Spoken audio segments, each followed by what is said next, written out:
Hola, muy buenas tardes a todos y bienvenidos a esta sesión de EcoTalks patrocinada por Sanofi, donde vamos a hacer una actualización sobre el cáncer de piel. En primer lugar, dispensar al doctor Alfonso Berrocal, que por motivos personales no va a poder estar, no sabemos si en toda la sesión o solo un rato de ella. Y agradecer obviamente siempre a Sanofi la patronización siempre que hace de los diferentes eventos educativos que realizamos y sobre todo la Fundación ECO por esas iniciativas que tenemos a lo largo del año en donde va presentando actualizaciones de los diferentes tumores. Tenemos hoy 3 ponentes que van a tratar diferentes temas, tanto de melanoma como de otros tumores cutáneos. En primer lugar, el doctor Manzano nos va a hablar sobre el papel de la adyuvancia en melanoma. Después el doctor Iván Márquez nos hablará de la secuencia de tratamiento en BRAF mutados. Y por último, yo mismo os hablaré un poco de las nuevas opciones que tenemos para el carcinoma cutáneo no melanoma a día de hoy disponibles.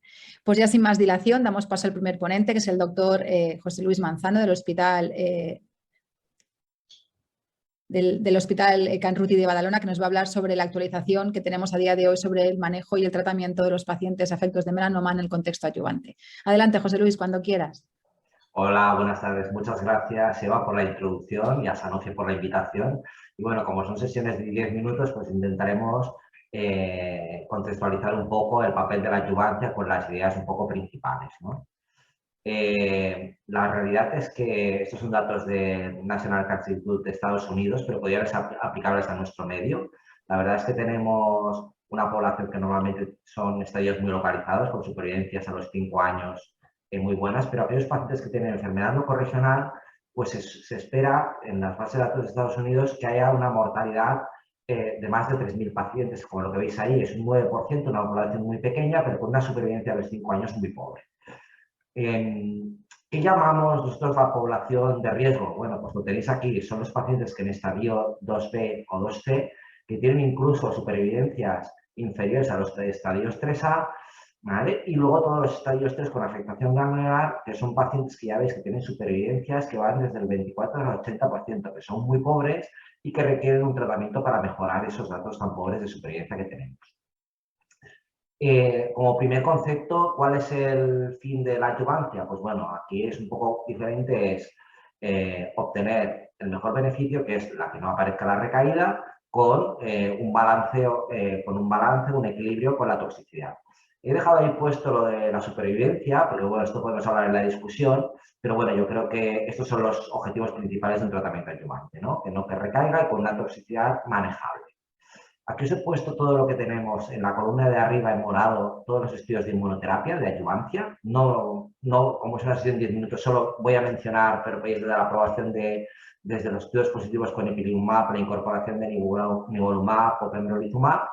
Y luego tenéis más a la derecha estudios ya no es en estadio 3 como todos estos, sino en estadio 2 que tenemos datos actualizados, que son los que voy a hablar. Y luego en la columna inferior la incorporación de las terapias dirigidas con algún estudio negativo, como el estudio del BRIN, y hablaré brevemente en una diapositiva del estudio de la combinación de la terapia dirigida.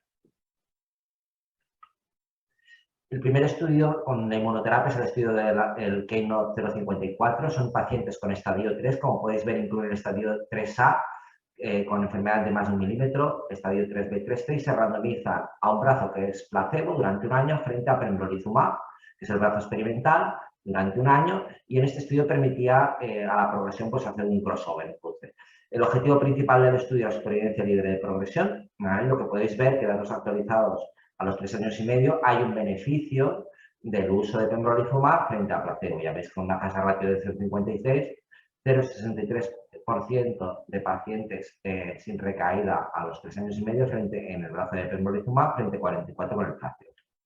El segundo estudio, también con inmunoterapia, es diferente al anterior, es con nivolumab, es el Checkmate 238. Aquí no incluye el estadio 3A, pero incluye el estadio 3B, 3C y el 4 resecado. Y los pacientes se randomizan a un brazo de nivolumab frente a un brazo que ya no es placebo, sino que es un brazo con ipilimumab, con el objetivo principal, como hemos comentado con la inmunoterapia, de supervivencia libre de recaída. Tenemos datos a 60 meses, donde hay un beneficio del uso de nivolumab frente a ipilimumab, con una fase ratio de 0,72. Y como último estudio en el estadio 3 es la incorporación de las terapias dirigidas, ¿no? Este es un estudio que sí que incluye el estadio 3A, 3B y 3C y se randomizan a los pacientes a un brazo con la combinación de Dabra y Travel frente a placebo. con el objetivo principal, como en los anteriores estudios, de supervivencia libre de progresión como objetivo principal. Y tenemos datos más maduros a los 60 meses, igual que en el 238, donde hay un beneficio del uso de la terapia dirigida frente al placebo, 52% del entorno 36, con una hazard ratio importante de 0,51. La verdad es que aquí tenéis todos los estudios. Igualmente me he centrado por motivos de tiempo en los 3 estudios brutales más principales, pero sí que vemos que hay un nexo común, que en la mayoría de los estudios de forma global hay una supervivencia libre de progresión, pero que en la mayoría no hay, excepto en el estudio de la RPC de IP y C20 placebo, no hay un beneficio en supervivencia, por muchas razones, porque de estos 9 estudios, 3 permitían el crossover, hay datos no maduros, por ejemplo, en el 238, que tenemos que esperar, pero bueno, yo sigo pensando a mi pregunta al principio que el objetivo principal, yo creo que aunque nos puede dar para el debate, es la recaída, que nos da el valor exacto del fármaco que ponemos en uso en un régimen de adyuvancia. En la misma línea, pero en estadios más tempranos, que hemos dicho la población de estadio 2B y 2C, que tenían incluso peor pronóstico que el estadio 3A, tenemos el Keynote 716, que ya hemos comentado, estadios 2B, 2C, se randomizan a un brazo con pembrolizumab, un año de tratamiento frente a placebo. Y igual que en el estudio del estadio 3 del Keynote 054, permite el cruce a recurrencia, el cruce de brazos. Se han ido presentando a lo largo de este año y medio datos de supervivencia libre de progresión, que es el objetivo principal del estudio, como podéis ver, y se ha presentado a 27 meses de seguimiento, que hay un beneficio, ya lo veis, del uso de pembrolizumab frente a placebo, 81% frente a 72%. Y lo que a lo mejor es más interesante es que las recurrencias en el brazo de pembrolizumab son inferiores, un 9%, frente a un 16% en el brazo placebo. Esos son datos del último Congreso Americano con este seguimiento mayor, ¿vale? Sin alcanzarse la mediana de seguimiento. Hemos hablado de la otra balanza, que es la eficacia, que nosotros la valoramos como la recurrencia, pero también hemos hablado de la toxicidad, sobre todo en mi régimen de adyuvancia. Con las terapias dirigidas, pues ya lo sabéis, es toxicidad de clase, el uso de Dabra o Trame pues va asociado a un incremento de toxicidad, sobre todo en forma de pirexia, pero que si os fijáis, el grado 3 o 4 es un 5 o 4 o 5%, y, por ejemplo, con combinaciones como en el estudio COBRIN de bemurafenib y bucomitinib, el efecto de clase principal es la fotosensibilidad. Lo que sí que se puede decir es que había una descontinuación de un 26% de forma global, pero la mayoría de síntomas se resolvían y podemos concluir que las combinaciones lineales de brafime son bien toleradas y son manejables en el estudio. Esto siempre es los inicios, la curva de aprendizaje. Y en cuanto a la inmunoterapia, pues 3/4 de lo mismo. Hemos cogido el estudio que no el 0,50, pero podría haber cogido el 238 o cualquier otro estudio. Los efectos inmunomediados, como veis, aparecen en grado 3, que son los que más nos importan, un 7% de forma global, y vienen representados sobre todo por fenómenos endocrinos, por fenómenos gastrointestinales en forma de colitis o procesos de transaminitis como hepatobiliares. La realidad es que la incidencia global es un 10 o 15% y hay un abandono entre un 9 y un 14% de los estudios randomizados, ya sea con nivolumab o con pembrolizumab. Como conclusiones a esta mesa de actualización de la adyuvancia, podemos decir que la adyuvancia en melanoma es efectiva, ¿vale? Objetivo principal de los estudios cumplidos, supervivencia libre de recaída. No me he centrado, pero que es tiene un valor importante, supervivencia libre de metástasis. Podemos decir que tanto el uso con inmunoterapia como terapia dirigida en la adyuvancia es bien tolerada, los efectos agudos o efectos indeseables son manejables. Sí que estamos en el momento de identificar a aquellos pacientes que se pueden beneficiar de un régimen de adyuvancia, es decir, buscar biomarcadores predictivos, ¿vale?, en este régimen. Y luego estamos en vía de mejorar estos resultados, como ya tenemos algunos estudios fase 2, ¿vale?, como la incorporación de la adyuvancia al tratamiento o hacer esquemas de combinación que sean más efectivos que lo que tenemos hasta ahora. Y daros las gracias a todos por la atención. Sin más preámbulo, pasaremos a la siguiente ponencia, que será a cargo del doctor Iván Márquez, del Hospital Gregorio Marañón, y hablará de las secuencias de tratamiento en población pernamutada. Iván, cuando quieras.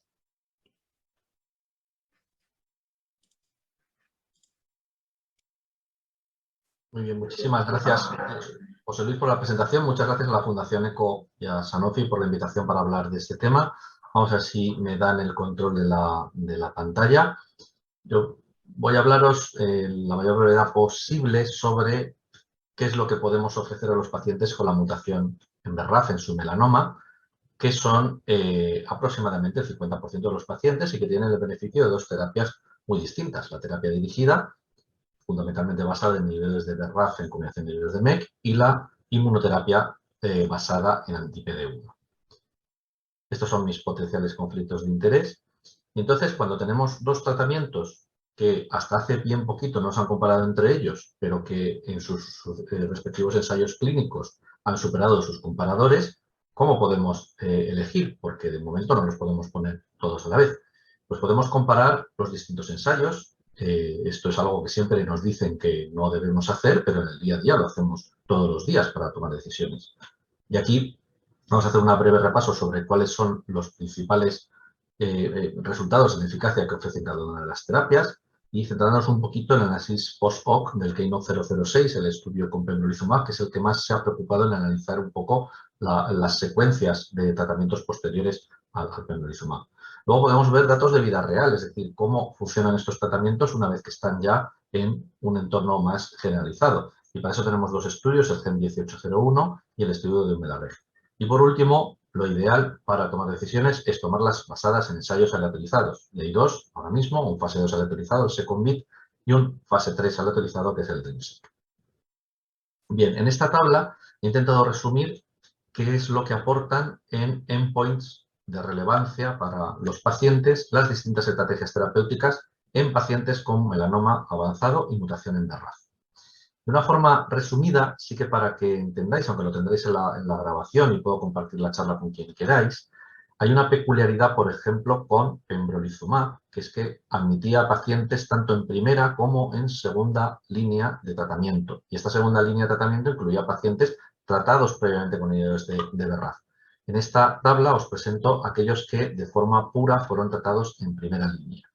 Y luego también este estudio, el KEYNOTE-006, tenía un sesgo y es que los pacientes con mutación en BRAF tenían que tener unas características, si eran tratados en primera línea, muy peculiares, es que tuvieran la LDH normal y no tuvieran una necesidad de respuesta rápida al tratamiento. Esto podría explicar por qué la PFS de pembrolizumab en primera línea en BRAF mutados es a lo mejor más larga que otros anti-PD1, como por ejemplo el nivolumab.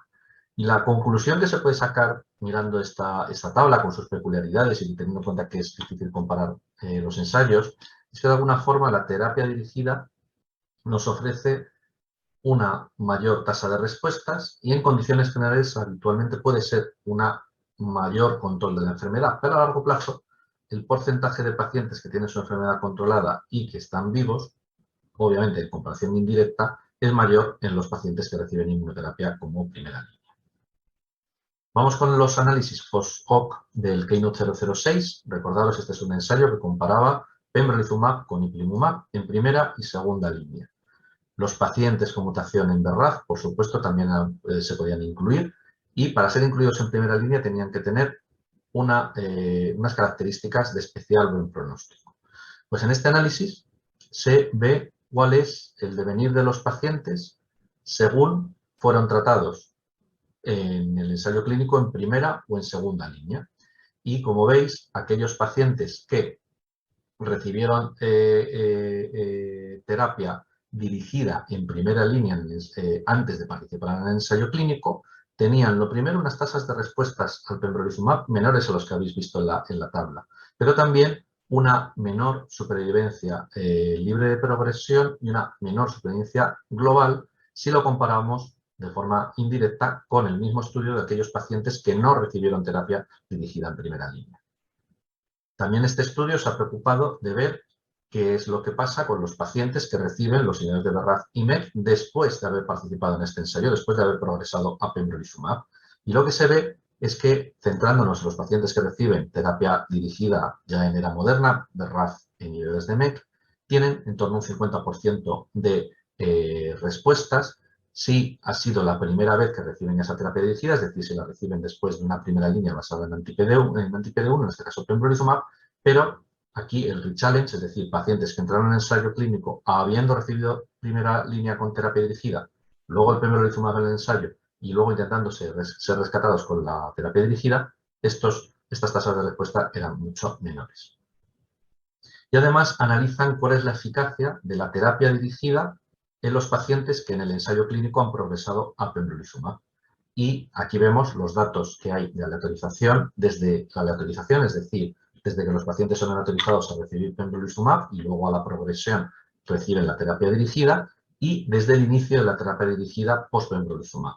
Y lo que podemos ver, sobre todo en este segundo análisis de qué es lo que les pasa cuando reciben la terapia dirigida después del pembrolizumab, es que los resultados, probablemente si los comparamos con la primera línea pura en los ensayos de terapia dirigida, son aparentemente peores. Y esto es una máxima que estamos viendo cuando comparamos los tratamientos postprogresión, que parece ser que los tratamientos en segunda línea funcionan peor que cuando son utilizados en primera línea, independientemente del tipo que sea. Bien, ¿podemos concluir algo de estas comparaciones indirectas? Pues bueno, parece que la terapia dirigida tiene mayor tasa de respuestas, igual o quizá mayor supervivencia libre de progresión que la inmunoterapia en monoterapia, pero la inmunoterapia tiene mayor porcentaje de supervivientes a largo plazo, en la comparación indirecta, insistimos. Y esto puede ser también por sesgo de selección de los propios ensayos. Que en 006, obligatoriamente, la LDH tenía que ser normal para los pacientes BRAF mutados, y el CheckMate 067 no sabemos aún las características que tenían los pacientes que entraron en primera línea, y este era un ensayo de primera línea pura, y que tenían mutación en BRAF. Vamos un paso más allá y vamos a ver qué es lo que pasa cuando estos tratamientos están accesibles al público en general. Os he traído estos dos estudios porque tienen importancia para la comunidad de personas que estamos interesados en el melanoma en España. Este es el estudio GEM 1801, nuestro estudio de registro del GEM, en el que en una primera corte de pacientes con enfermedad avanzada analizamos cómo iban si eran tratados en primera línea con inmunoterapia, la línea azul, y cómo iban si eran tratados en primera línea con terapia dirigida. Y aparentemente, en esta curva de supervivencia, uno estaría tentado de decir que van muchísimo mejor los pacientes con inmunoterapia que los pacientes con terapia dirigida. Pero si rascamos un poco más en los datos, vemos que aquellos pacientes tratados en primera línea con terapia dirigida tenían una desproporción de factores adversos iniciales en comparación a aquellos que eran tratados con inmunoterapia en primera línea. Y así era más frecuente encontrar pacientes con LDH elevada o con un ECOG peor o con enfermedad más avanzada que en el caso de los pacientes que eran tratados con inmunoterapia. De alguna forma, los propios investigadores estamos sesgando la inclusión de estos pacientes a favor de la inmunoterapia para pacientes con mejor pronóstico y a favor de la terapia dirigida para pacientes con peor pronóstico. Este estudio, el registro del melanoma español, ha participado en el registro del melanoma europeo, del cual se han comunicado datos sobre esta pregunta, sobre qué es mejor, empezar con inmuno, empezar con terapia dirigida, este año en ASCO.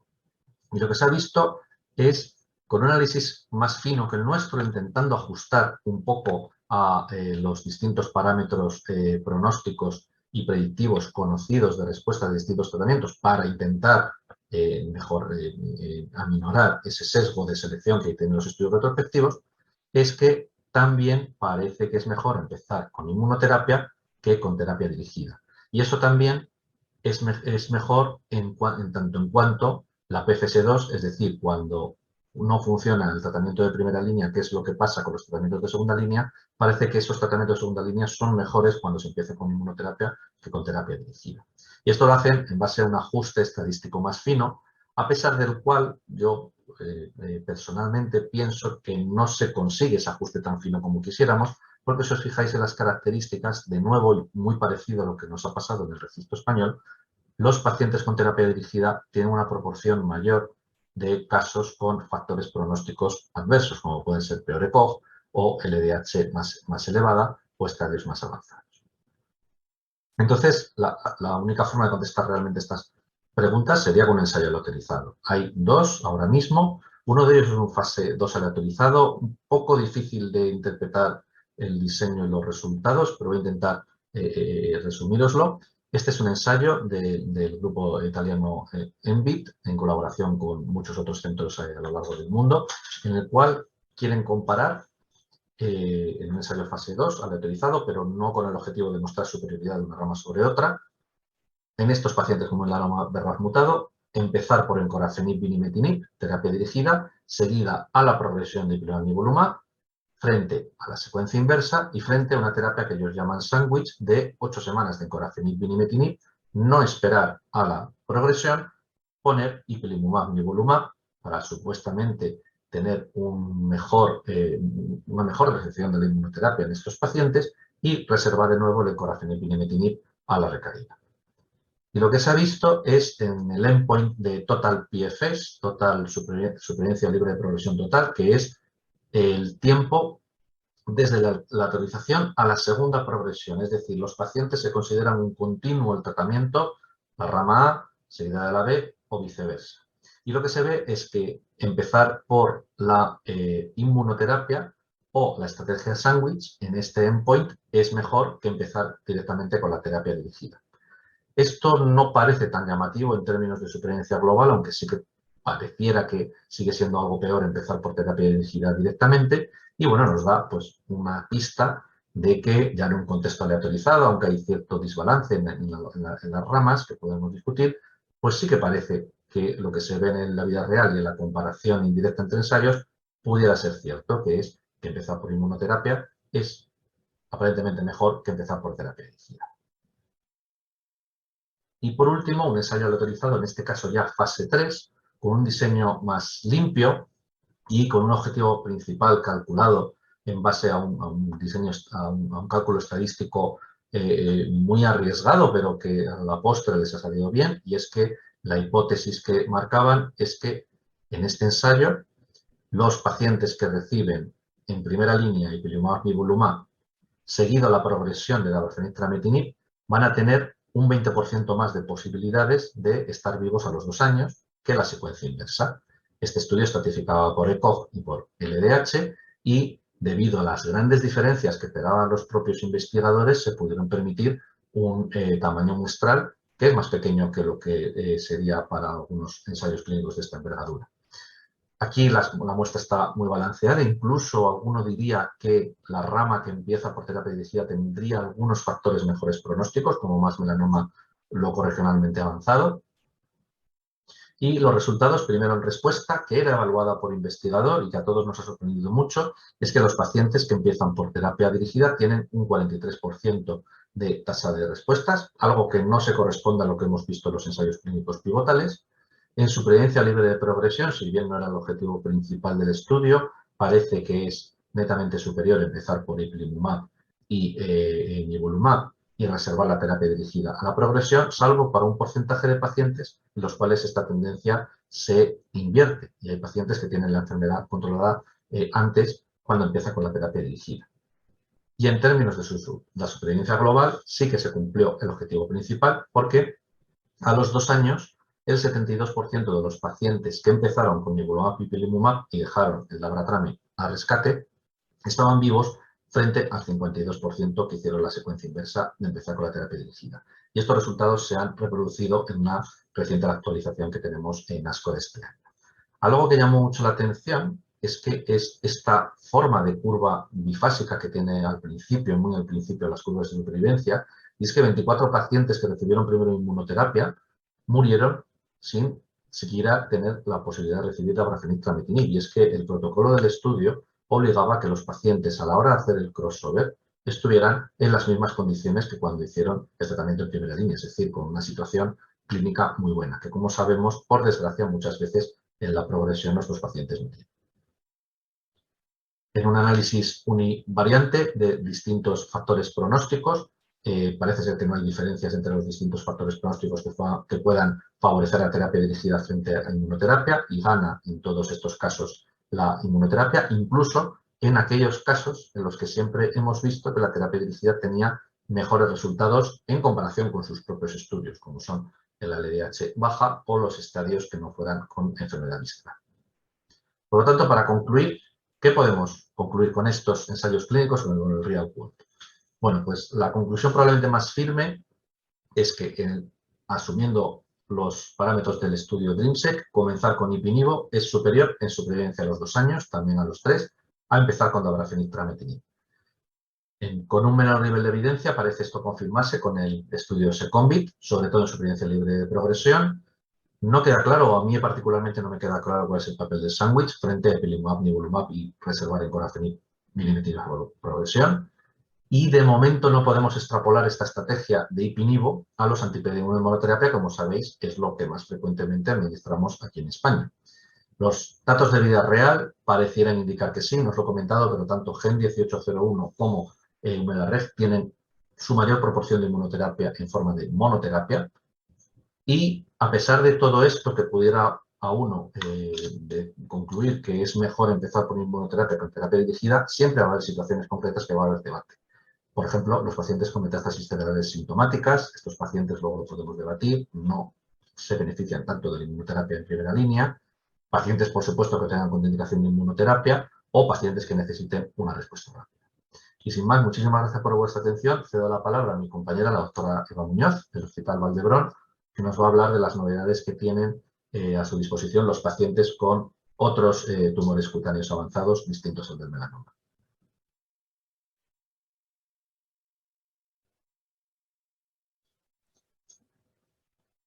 Muchísimas gracias, Iván. Enhorabuena, José Luis e Iván, por vuestras presentaciones. Y ahora, mientras me pasan el control, ahora ya damos paso a la siguiente presentación. Vamos a dar paso a la última sesión, que nos va a hablar sobre aquellos tumores cutáneos que no son melanoma, que también existen, que cada vez vemos más en la consulta, pues porque realmente su incidencia está en aumento, pero también porque tenemos nuevas opciones terapéuticas que vamos a repasar a lo largo de esta charla. Siguiente, por favor. Aquí veis los conflictos de interés. Siguiente, por favor. Bueno, como sabéis, y os he comentado previamente, el cáncer de piel no melanoma no deja de ser el tumor de piel más frecuente, representa en torno a más de 5 millones de casos solo en Estados Unidos. Su diagnóstico y tratamiento ha aumentado de una manera drástica en los últimos 20 años y se prevé que este aumento todavía sea superior en las próximas décadas, y especialmente dentro de este grupo el carcinoma vasocelular tiene un potencial muy bajo, como sabéis, de desarrollo de metástasis, pero ello hace que la mortalidad por esta causa sea muy baja, pero que no sea así la morbilidad y obviamente la calidad de vida de los pacientes que sufren estos tumores. Siguiente, por favor. Si vamos a centrarnos en qué vamos a hablar, pues sabéis que dentro del concepto de cáncer de piel tenemos melanoma, que sabéis que no es el tumor más frecuente, pero sí es el que causa más mortalidad. Y luego tenemos todo el grupo que llamamos cánceres de piel no melanoma. De entre ellos, el más frecuente es el carcinoma vasocelular, que ya hemos comentado previamente que habitualmente son localizados, que habitualmente con cirugía es suficiente, que es raro que hagan metástasis, pero no es tan infrecuente que hayan invasión locorregional y que ello genere pues, unos trastornos en cuanto a calidad de vida y en cuanto a un poco una disfuncionalidad de lo que es sobre todo a nivel de cabeza y cuello, la vista, el oído y a veces incluso la movilidad facial por invasión de ese tumor. Y luego tenemos menos frecuente también el carcinoma escamoso cutáneo, que pasa un poco lo mismo, es poco frecuente que sea metastásico, pero sí que vemos casos, sobre todo en gente añosa, de años de evolución, donde realmente sí que hay una invasión locorregional, a veces muy mutilante y muy limitante. Y por último, un tanto por ciento muy bajito, tenemos los carcinomas de Merkel, los linfomas cutáneos, sarcoma de Kaposi cutáneo o aquellos tumores que afectan a las glándulas adrenales. Siguiente, por favor. ¿Qué tenemos de estándar para todo este conjunto de cánceres de piel no melanoma? Pues tenemos clásicamente la quimioterapia, ya sea monoterapia, ya sea con dobletes, con combinaciones, incluso con formulaciones tópicas o incluso en algunos casos con combinación con anti-GFR. Luego tenemos el pilar que llamamos, entre comillas, terapia dirigida, que solo únicamente aplicaba a los tumores escamosos de piel con los inhibidores de GFR, pero como sabéis, pues con un limitado uso, una limitada evidencia y con una indicación no presentada en ficha técnica, lo cual dificultaba mucho, obviamente, el tratamiento. Y otro pilar, en el caso de que sea posible, es la cirugía, más o menos en combinación con radioterapia. Siguiente, por favor. Pero pese a todo ello, lo que hemos visto es que esos tratamientos sistémicos o locales tienen una baja eficiencia y realmente un impacto muy limitado en cuanto a supervivencia libre de progresión o supervivencia global de cara a aquellos pacientes que tienen una afectación localmente avanzada, no resecable o bien una afectación metastásica. Siguiente, por favor. Siguiente.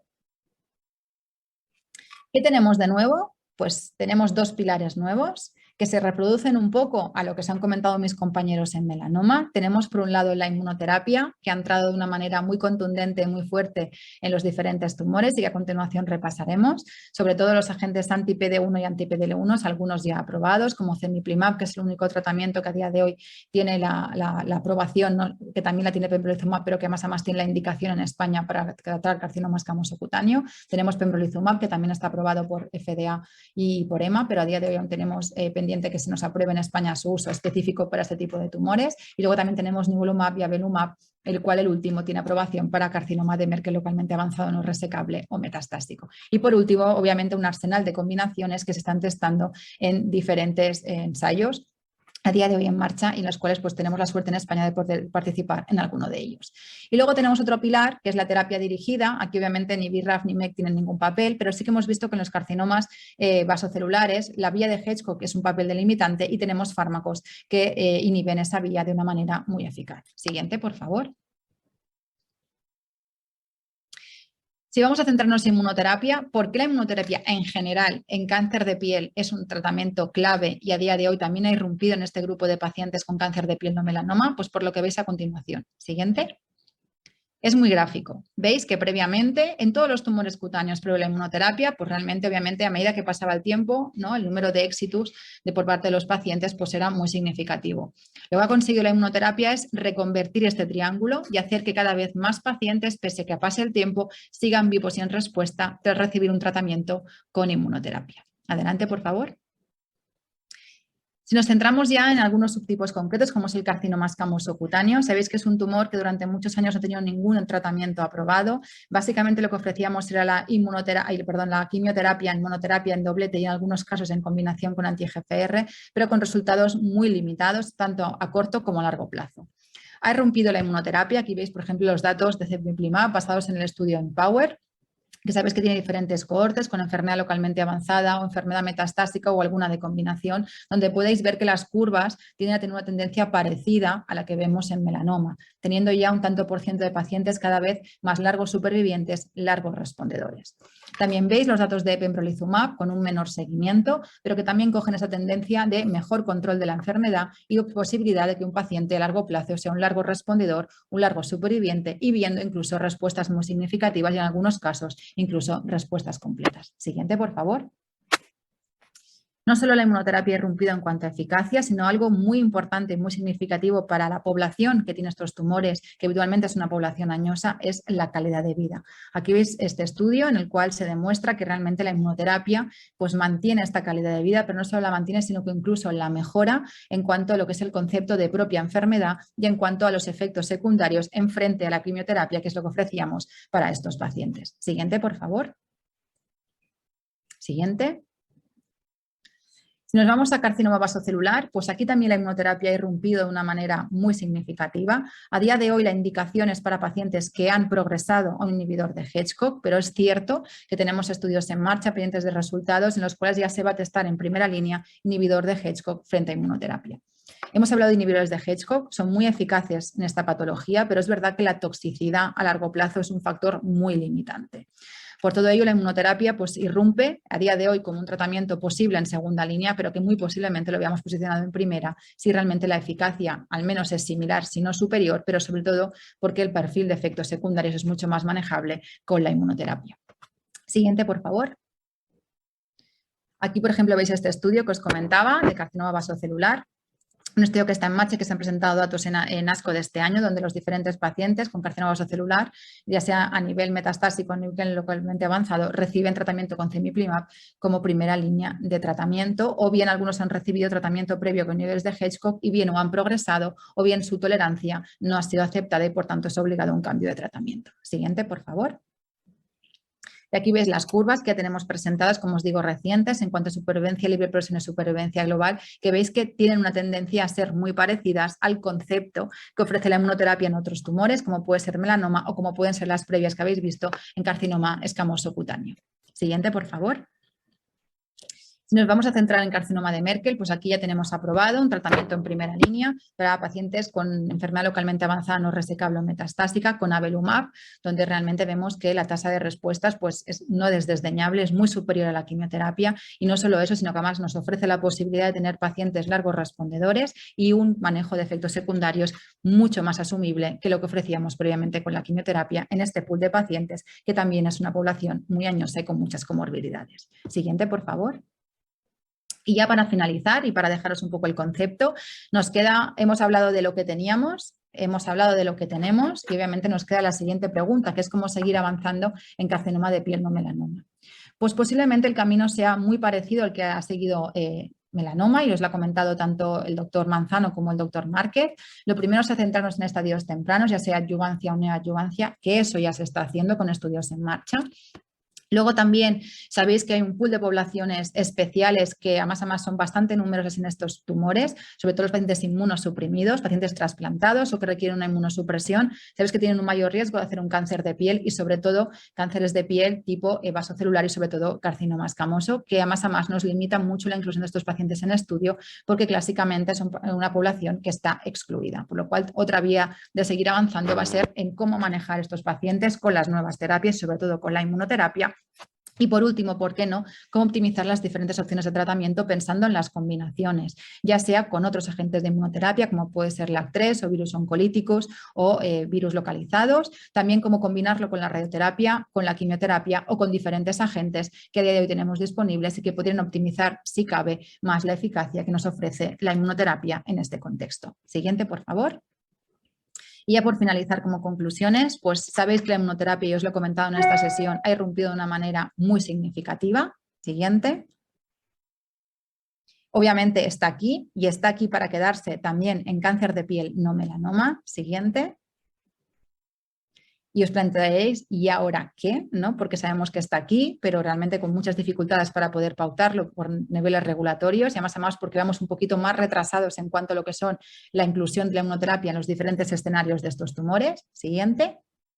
Pues obviamente lo que tenemos que hacer es seguir avanzando, como hemos hecho en melanoma y como siempre hemos demostrado que hacemos aquellos que nos dedicamos a tratar a estos pacientes y sus familias. Y por último, la última diapositiva, agradecer vuestra asistencia, vuestra atención y esperamos que en el debate pues, resolvamos todas vuestras dudas y tengamos pues, realmente un espacio donde poder compartir todas vuestras inquietudes. Muchas gracias por vuestra atención.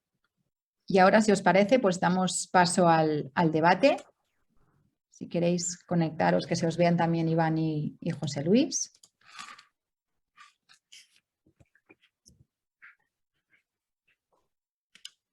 Animo a todo el mundo a que haga preguntas en la web para que sea más enriquecedor el debate, que veo que no hay. Yo, Iván, sí que tengo una pregunta, ¿eh? Sobre todo, lo explicas muy bien. El DreamSeq, tu visión crítica. Porque ves, tú lo has explicado muy bien, no sé, que la terapia dirigida tenga menos respuestas en primera línea que el brazo de la inmuno de la segunda. ¿Esto nos lo creemos? ¿Estamos o nos hemos de esperar a ver datos más maduros, a ver la publicación? ¿Qué se ha pensado ahí de pacientes? Porque tiene muchas cosas cogidas ahí que dices, yo no sé que es un fase 3, ojo, y que se diseñó con algo que era muy ambicioso. No sé. ¿Qué te parece a ti? Bueno, el estudio DreamSeq es el único que a día de hoy nos responde a la pregunta de por qué es mejor empezar por inmuno o por terapia dirigida. Es el único. SECOMBIT es un estudio quizá demasiado conceptual y que al final no te ayuda tanto.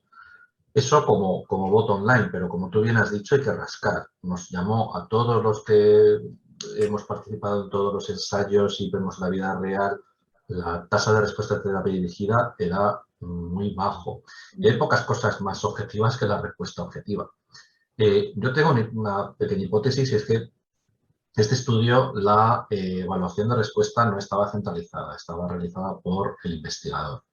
Y los investigadores que apostaron por este estudio, que se realizó en 2015, antes de que tuviéramos incluso datos a largo plazo de determinadas cosas, estoy seguro de que todos apostaban mucho a que este estudio iba a salir positivo. Por lo tanto, eso desde un punto de vista inconsciente te puede hacer la tendencia a evaluar enseguida algo como progresión, aunque es verdad que la terapia dirigida, la progresión suele ser bastante más clara que con inmunoterapia. Eso para empezar. Luego puede darse simplemente por azar, pero es un número suficientemente grande para que te llame la atención un 97% cuando casi siempre está todo por encima del 60%. Y luego, pues, esa es una de las críticas a la de decir, oye, ¿qué está pasando aquí con la terapia dirigida? Luego algo que llama mucho la atención es, hay que tener en cuenta que esos 24 pacientes que fallecen antes de poder recibir la terapia dirigida, eso es un fallo muy importante del diseño del estudio, porque todos hemos tenido pacientes que, como debemos haber refutado en cualquier línea en la que, desde un punto de vista casi heroico, les hemos tratado a pesar de tener situaciones muy malas, porque sabemos que iban a responder. Sin embargo, estos pacientes no tuvieron la oportunidad, y no tuvieron la oportunidad porque el protocolo lo impediría. El análisis de qué le pasa a esos pacientes son pacientes que progresan en forma de metástasis cerebrales, la mayoría de ellos. Es verdad que todavía no teníamos datos del COMBI-MB, de laboratorio de metas cerebrales, por supuesto de nuestro estudio del GEM, pero ya había datos del IQMB, de que había actividad de dabrafenib. Entonces, bueno, tiene sus sombras. Y luego, ¿por qué no una tercera rama con anti-PD1? Hemos apostado y hemos asumido como, es muy curioso, como rama admisible en este estudio ipinivo, cuando nunca formalmente ha demostrado ser superior a los anti-PD1 en monoterapia, y luego los demás ensayos de la industria que quieren hacer nuevas combinaciones de inmuno, tienen los anti-PD1 como rama, como rama control, ¿no? Es un tanto peculiar. Y luego ver los estudios de vida real en los que el homenaje es 2/3 eran tratados con anti-PD1 monoterapia. Claro. Nuestro estudio, como sabéis, que vosotros sois grandes participantes, cerca de un 70 y algo % son con monoterapia cuando se estudian con inmuno. Entonces, nos responde una pregunta formal, pero tiene sus lagunas. A día de hoy, si alguien empieza con una primera línea en terapia dirigida, lo está haciendo mal. Yo creo que, por lo menos en nuestro contexto, en el que no tenemos acceso ipinivo a todos los pacientes, no está mal, porque hay que individualizar. Es que hay pacientes, metástasis sintomáticas, eso no funciona en el inmuno. Pues bueno, tienen sus cosas. No sé qué opinión tenéis vosotros, si habéis rascado un poco la presentación y Claro, está pendiente de publicarse el artículo. Yo estoy muy de acuerdo con algunas de las cosas que has comentado, ¿no? Porque uno cuando ve todos estos estudios y más con el de LeuME-LARREC, que a mí me llamó bastante la atención, es un póster que pasa bastante desapercibido, pero que creo que hay que tener en cuenta, porque realmente son más de 1000 pacientes de práctica clínica habitual en Europa, quiero decir, no es un sitio donde a veces pues, el acceso a fármacos nos pille muy, muy desorbitados. Y ahí me genera varias preguntas, ¿no? Un poco y sobre todo pensando en intentar colocar un estándar, ¿no? Porque al final, ¿cuál es la lectura de todo esto? Que si pensamos en inmuno hemos de pensar solo en doblete para BRAF mutados, porque al final los estudios lo que están poniendo, pero luego LeuME-LARREC no nos está diciendo esto y creo que nuestro estudio del GEM tampoco, porque yo creo que en países donde no tenemos como estándar ipinivo, cuando pensamos en inmuno no pensamos en eso inicialmente. Luego un poco la tasa de respuesta que decías del DREAMSEQ, que a lo mejor es el más reciente, y el que a lo mejor se puede entender mejor el diseño, porque como dices, el SECOMBIT a veces es un poco difícil de entender, ¿no? Un poco cómo al final tenemos los datos, llama la atención esa baja tasa de respuestas. Y yo lo primero que me planteo es, ¿realmente la gente usó la terapia dirigida de entrada en pacientes más sintomáticos? O sea, ¿realmente hubo ahí, poniendo M1C, es una información únicamente de TNM, pero M1C tiene muchas implicaciones porque puede ser 25 lesiones hepáticas o 2 lesiones hepáticas y no es el mismo M1C y eso es un sesgo que no vas a poder visualizar, ¿no? Y es una cosa que también me llama la atención. Y luego a efectos prácticos diría, a ver, entonces, ¿con qué me quedo? Que para el muy sintomático le pongo terapia dirigida, vale, ya lo entiendo, pero para el que no está muy sintomático y tiene mucha carga de enfermedad, ¿qué hago? ¿Le tengo que poner el anti-PD1? No, porque aparentemente en nuestros estudios el brazo control solo puede ser ipinivo. Pero el ipinivo a día de hoy no es fácil de ponerlo, porque imagínate que tiene un PDL1 positivo en España. M1C con 25 lesiones, PDL1 positivo. Entonces, ¿tengo yo la sensación de que le estoy ofreciendo un peor tratamiento por darle terapia dirigida? Yo creo que no, porque tenemos datos de que realmente la terapia dirigida funciona y a lo mejor en un paciente BRAF mutado a corto plazo es lo que más te va a ofrecer una garantía de control de enfermedad. Otra cosa es que el objetivo que tú pongas sea OS, que ahí sí que parece y ahí sí que hay una tendencia de que la inmuno tanto en el UMLARREC como en nuestro estudio, como en el DREAMSEC, como en el SECONVID, nos hablan de que a largo plazo, si el paciente va bien, porque a largo plazo no olvidemos que es que el paciente va bien, la inmunoterapia es su mejor opción. Pero yo creo que antes de tener esa opción de supervivencia global, a veces hemos de pensar el paciente en corto recorrido, ¿no? Y ahí es donde me pierdo un poco en si realmente, ¿por qué no la terapia dirigida en ese sitio, ¿no? No siempre puedes pensar el paciente, no ese, ¿no? Es que fijaos en esos primeros meses del PFS, de cómo es absolutamente bifásica la curva. Claro, se invierte totalmente. Aún más que el PFS, la fase corta. Exacto, el running, digamos un running, ¿no? El que podíamos entender como running. Exacto, yo estoy totalmente de acuerdo y creo que no soy sospechoso de cuáles son mis opiniones sobre cuál ha sido la primera línea en todos estos años y tendría que estar aquí. El DREAMSEC es la respuesta y yo tenía razón antes que nadie, tonterías lo que estoy diciendo. Pero hay que individualizar y poner una primera línea en terapia dirigida si el paciente lo necesita y está en un amplio consenso entre el paciente y sus médicos, no está mal hecho. Y yo quería preguntarte, José Luis, moviendo un poco el tercio a estadios tempranos, ahora estamos teniendo, pues obviamente, dificultades para poner, ¿no? La inmunoterapia en algunos estadios por una limitación que tenemos a día de hoy en España, y a día de hoy hay muchas combinaciones que están como intentando crecer en contexto adyuvante, pero un poco sin biomarcador. Y ya hemos tenido un ejemplo de que una combinación prometedora en el contexto metastásico paralelamente abrió pues, un estudio de adyuvancia donde hemos visto que realmente pues, no se reproducían los datos. Y también hemos tenido el estudio con Ipinivo en primera línea, o sea, en contexto adyuvante, que curiosamente ha sido un estudio negativo, pese a tener datos tan espectaculares en metastásico. ¿Crees que la manera de seguir avanzando es en paralelo probar en metastásico y en adyuvancia combinaciones? ¿O tiene más sentido testarlas en neoadyuvancia y luego saltar el dato a la adyuvancia? No sé, me genera un poco de inquietud el estadio temprano, la manera en que estamos intentando pues, crecer y desarrollar, ¿no? Porque creo que estamos teniendo mucho error en ese contexto porque posiblemente no es extrapolable el contexto metastásico a la adyuvancia, ¿no? Claro, es que no lo vamos a cambiar, ¿eh? Lo que tú estás diciendo, lo que yo pienso, que ya lo hemos hablado más de una vez, o sea, son dos enfermedades diferentes, o sea, dedícate. Es que en todas las ponencias el desarrollo de la industria va paralelo a una realidad y mira que a lo mejor no son ni tan grandes estudios. Ya no hablo de la adyuvancia, ¿eh? Hablo del metastásico. Haz un buen racional con pocas pacientes para sacar una conclusión. O sea, el beneficio, a nivel global, el beneficio que la adyuvancia, yo no he visto a ningún tumor sólido que haya dado tantos beneficios en adyuvancia, y yo llevo colon, pero el beneficio, y hemos hecho la adyuvancia, yo no he visto, a lo que decías tú primero que nos aprueba, que haya un tumor que haya demostrado tantos buenos datos y mira que estamos en caminos de mejorar, yo no lo he visto todavía. En mama, Iván, seguro que es que son los mejores datos que tenemos. Otra cosa es el desarrollo de lo que se tiene que hacer. Bueno, ves en todas las charlas búsqueda de biomarcadores, pero no avanzamos en eso. Y yo creo, claro, tanto para la adyuvancia como el metastásico. Y yo creo que no se han de seguir cursos del mismo curso paralelo, el metastásico. Son dos enfermedades diferentes. Yo no sé qué tipo de marcadores, pero para optimizar las cosas no se puede empezar con el metastásico y al mismo tiempo, con mínimos resultados, pasarlo. Porque a lo mejor esto nos ha llevado a muchos errores también en otros tumores, ¿eh?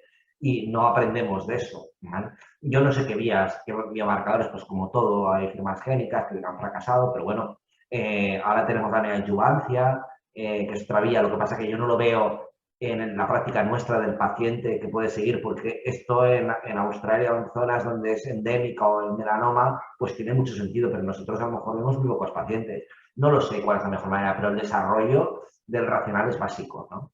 A mí ahora lo que se me plantea es otra cosa, que vemos resultados del 2B y 2C. Uy, sí. Bueno, ya se ha Y probado. ahora, ¿qué va a pasar? Porque no podemos tratar los 3A, que 3A se podría hablar mucho, porque son resultados, pues un grupo muy heterogéneo, que hay algunos que no tienen un buen pronóstico, pero bueno, dejémonos el 3A. Que no podemos tratar el 3B, nos van a dejar tratar el 2B, 2C. Esto en un país normal no tiene sentido. O sea, probablemente, pues yo lo que pensaría, vamos a seguir el mismo curso que los 3B. No lo trataremos, ¿no? No sé. Es peculiar porque a día de hoy tenemos la prohibición en el 3B y en el 3A. 3A yo creo que si lo tuviéramos encima de la mesa sería un estadio en el que yo me lo pensaría muy mucho, porque el 3A sigue siendo una enfermedad muy mal clasificada por la JCC 8. pero vamos a poder utilizar en 2B, 2C porque de momento no hay una negatividad de la financiación y no sé si van a querer Bueno, financiarlo. ha sido aprobado por EMA, por lo cual, como medicación extranjera, podríamos pedirlo. ¿Qué va a pasar con el estudio de la ORTC en 2A, 2B, 2C, que es en Combini versus placebo? Correcto. Cuando de todas maneras tampoco tenemos no tenemos un análisis de biomarcadores en el 716, o sea, no sabemos si los BRAF van mejor, porque no se exigía ese estadio. Entonces, bueno, se abre unas épocas de grandísima incertidumbre.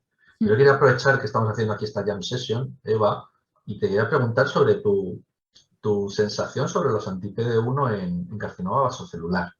Me ha llamado la atención esas curvas. Obviamente las curvas de supervivencia global en carcinoma vasocelular creo que es algo que no es que no debamos ver, por supuesto que es importante, pero no es lo que va a corto ni a medio plazo a matar al paciente como el Merkel o el melanoma.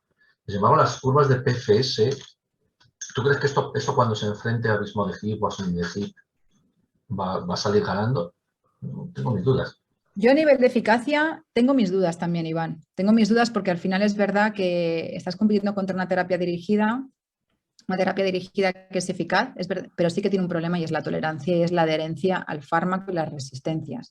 Entonces, ya lo he intentado decir un poco en la sesión, a nivel de eficacia no lo sé, pero si son muy parecidos, creo que va a ser nuestro nuevo estándar, porque se tolera mejor la inmuno, porque no genera discontinuación, porque realmente es más fácil el manejo y la tasa de abandono es muy baja. El problema que tenemos con la terapia dirigida con los niveles de Hedgecock en vasocelular es que la población es muy añosa, los efectos secundarios son molestos, son pérdidas de peso, son disminución de la alimentación, son, ¿no?, todo el tema a nivel neuromuscular que es brutal, a veces los espasmos que tienen los pacientes, y esto en una población muy añosa y con mucha comorbilidad hace que realmente las tasas de discontinuación sean elevadas. Y eso que con Sony tenemos evidencia de hacer pautas discontinuas, que yo creo que facilita un poco el que podamos ir jugando con el on-off que nos permite, pues, el utilizar este fármaco.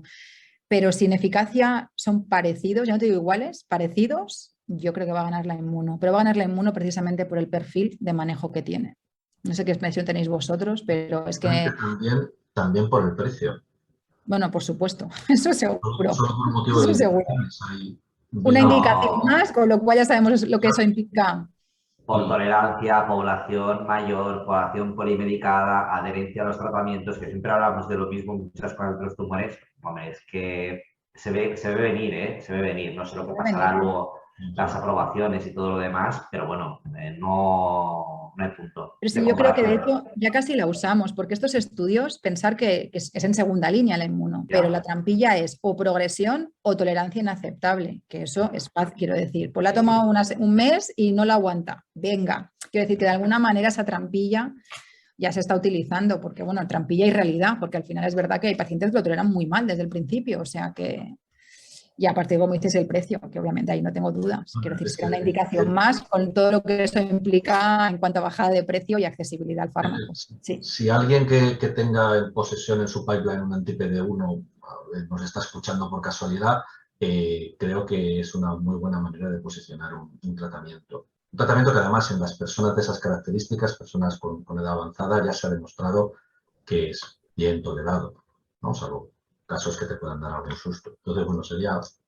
Y si por casualidad tuvieran indicación en otros tumores cutáneos distintos al futuro del vasocelular, ya ni te cuento, porque pueden bajar los precios y entrar al mercado. Y si encima tienen una otra indicación en tumores de estos que son muy frecuentes, como por ejemplo voy a decir al azar cáncer de pulmón, vamos, ideal. Para el ministerio seguro que ideal.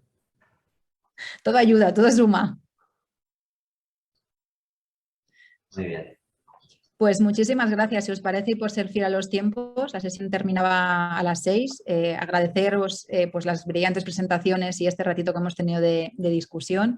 Agradecer una vez más a Sanofi y a la Fundación ECO la posibilidad que tenemos de seguir formando, seguir buscando espacios donde poder compartir impresiones y obviamente y por supuesto a todos los que os habéis conectado. Agradecer vuestra asistencia, vuestra presencia y esperemos que os haya servido este ratito. Comentaros que el día 7 de julio pues tenemos una nueva sesión especial sobre actualizaciones en ASCO, donde 4 ponentes van a discutir sobre los diferentes tumores más frecuentes, que es tumores torácicos, cáncer de mama, digestivo y cáncer de piel, pues discutirán las diferentes novedades, las actualizaciones presentadas en ASCO. Os esperamos y esperamos que también pues, sea de vuestro agrado y de vuestro gusto el poderos conectar a esta sesión. Muchísimas gracias y que tengáis muy buena tarde.